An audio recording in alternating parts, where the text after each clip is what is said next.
Welcome everyone back to weekly weather updates, and this afternoon we're going to have the latest GFS, GEM, ECMWF, GFS ensembles, and then we'll have a look at the live radar as we've seen a few more thunderstorms this afternoon.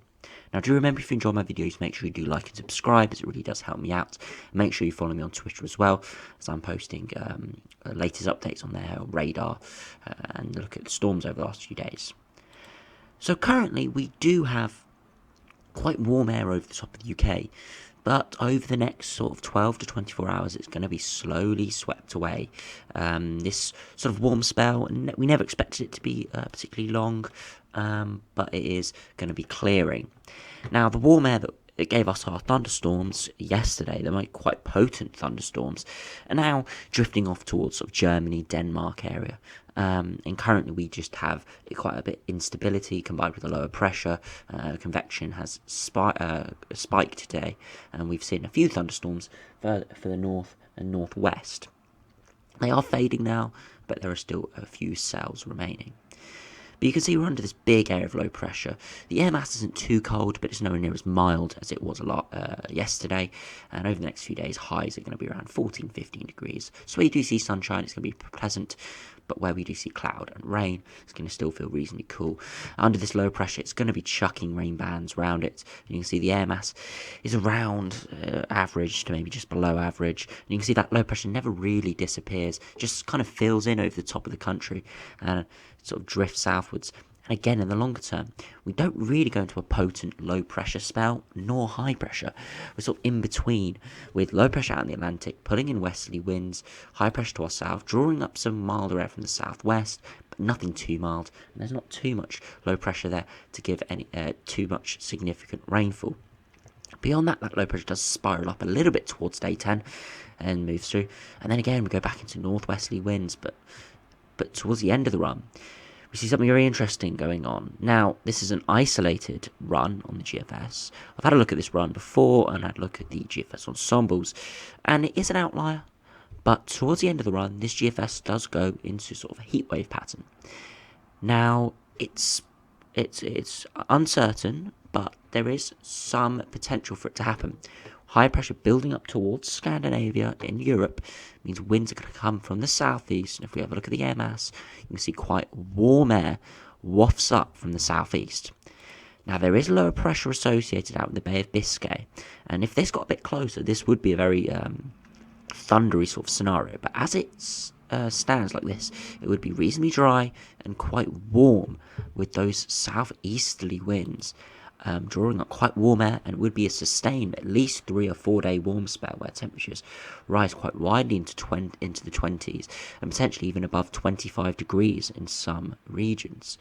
So again, isolated run for the GFS. It is sort of towards the 14-day time frame, 10 to 14 days, not like the 10-day time frame we can see in the ECMWF and the GEM. So it's going to be interesting to see if we see a similar pattern developing at day 10 with high pressure ridging towards Scandinavia. But again, I don't really see it coming off, but it's just the potential. There's just hints of it happening, and we're just going to have to keep an eye on it over the next few days.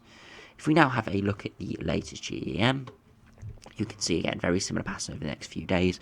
Lower pressure spiraling around the UK. A bit more high pressure dominated on the GEM. GFS had this low pressure a bit further eastwards, so more showers quite widely. But on this run, low pressure is stronger, but it's more towards Iceland and out in the Atlantic, which means north and western areas perhaps would see more rain, further south and east perhaps would go a little bit warmer and would be a bit drier as well. As we head towards day 10, low pressure really does rattle in off the Atlantic, unlike the GFS, and what we do look like is what we're doing is heading into another cooler spell with high pressure towards Greenland, low pressure over the country, pulling down a northerly wind, cold air coming on the back edge of that low pressure system, and that again would give a big deluge in 10 days' time. Again, still very uncertain. This GM could be correct, or it could be completely wrong. It's just really going to give us the hints on the sort of patterns we're seeing. If we now have a look at the ECMWF, again, very similar pattern to the GFS and GM over the next few days. As we head towards 144 hours, again, more similar to the GFS with low pressure spreading further southwards and eastwards, with showers around, Quite cool air mass, but perhaps a little bit of warmer air spreading into the south and southeast. Perhaps mean temperatures could get up to mid to high teens where we do see some sunshine. Beyond that, again, low pressure does extend out across the country. It does look like this low is going to come rattling in, just maybe 12 hours delayed on what the GM was showing. Again, high pressure to our north. Again, not showing any real signs of going particularly warm, but again, nothing too cold at the same time. Perhaps ahead of this low pressure, we could be having a little bit of another warmer spell.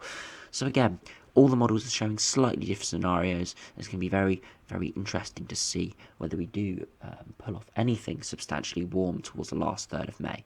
At this stage, that's the only real prospects we have of anything warm, because the next 10 days looks westerly and more low pressure dominated, especially further northwards and westwards. So very unlikely to see anything too significantly warm over the next week to 10 days.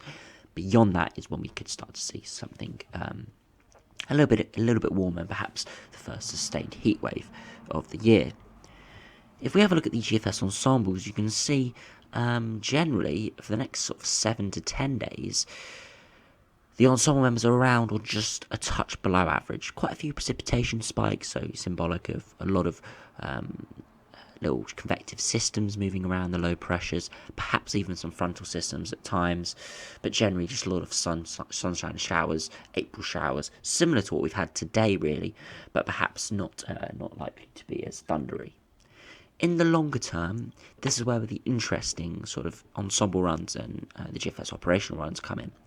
You can see there is a uptick in ensemble members towards sort of the warmer end, getting to 10 to 15 degrees at 850 HPA, which give widespread 20s and perhaps even 25 degrees or so.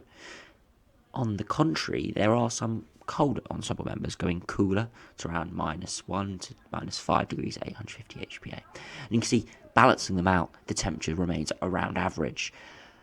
But it's just going to be really interesting to see which one of these wins out. I very much doubt that we're going to be sustaining this sort of 850 HPA temperatures being around average. I very much doubt that, and I suspect at some point we're going to either go very warm or very cold once again. Perhaps it could be sort of a zonal pattern where we see up and down, with sort of a zonal sine wave, but I do suspect this sort of flatlining where we have very stagnant weather systems is going to break down eventually, and what we're going to see is either high pressure taking dominant high pressure dominance again, or we're going to see low pressure rattling off the Atlantic with a lot of rain and perhaps cooler conditions. So again, it'll be very interesting to see exactly what happens with that. Another indication of what we're going to see is the 10-meter wind. Now, if we're seeing wind speeds of 8 to 10 meters per second, that would be symbolic of more low pressure and low pressure systems. But you can see generally winds aren't too strong. So although we are under low pressure domination, it does look like it's not going to be particularly potent. Ice bars aren't going to be particularly tight together. So what it does mean is that although we're under low pressure, there'll be a few showers around. It doesn't look like it's going to be very, very wet and windy. It doesn't look like we're going to be having any Atlantic systems rattling through, giving an absolute deluge, at least in the short term. You see, in the longer term, not too strong winds, but again, you can't really take too much of that at this stage. If we have a look at the 2-meter temperatures lastly, you can see in the longer term the possibility of mid-20s, 20 to 25 degrees on many ensemble members, but again, the average is around 15 degrees, and you can see over the next week or so, especially in London, so further south and eastwards, where it will be a little bit warmer than many other areas of the country, perhaps 15 to maybe 17, 18 degrees. I suspect further northwards and westwards, a bit cooler, but again, probably still pleasant, around 13 to 15 degrees, and especially where you see sunshine, it will feel decently warm. If we now have a look at the latest radar, you can see there's quite a few showers still around, mainly in the north and the west. Ireland and Northern Ireland are getting a lot of sort of convective showers at the moment, and being quite heavy as well, quite widespread, but again, they are more towards the centre of the low pressure, which is currently out in the Atlantic, so I wouldn't be surprised with that. Over Scotland, again, more showers around, but you can see towards northern England, you can see there are still a few thunderstorm cells around. They were a lot heavier earlier, a lot more widespread as well, but there's still a train of sort of showers heading up into the sort of the Midlands, parts of Wales, into northwest England and northern England as well. If we do run back a few hours, you can see where we did have some of the stronger thunderstorms in northern England. Those have been spreading from Wales, northwest England, and you can see we did have some quite potent thunderstorms between about midday and 4 p.m. But they are now starting to die down as the sun loses its strength for the day, and it means convection isn't going to take off as much as it was earlier. We did see quite a few lightning strikes in some of these storms, and there were some hail reports and some quite photogenic scenes as well. So, first thunderstorms of the season quite widely over the last 2 days. The southeast, firstly, and then we saw some more in the north. We have, of course, seen more thunder and lightning previously, but they haven't been the sort of the warm convection-based thunderstorms. We did see a few last week where they were sort of a cold April shower, sort of with a very cold air mass above, creating instability. These are more warm convective-based storms, and the ones more likely to give more frequent lightning and give those heavier rainfall rates. So sort of the first sort of summer storms of the season we've now seen, and I haven't seen any where I am, but I know many people have seen some quite amazing storms and quite a lot of frequent lightning, hail. So if you are a storm lover out there, I hope you did get a storm over the last few days and you've enjoyed it as well. I do suspect over the next sort of few weeks there probably won't be too much of a widespread storm risk. Again, as ever with April showers, there is still a decent chance of seeing some sort of storms. If we do get the exact right conditions, but widespread sort of thunderstorms is unlikely, at least for the short to medium term. So anyway, thanks for watching, hope you enjoyed, subscribe if you're new, and I'll see you again for another video soon.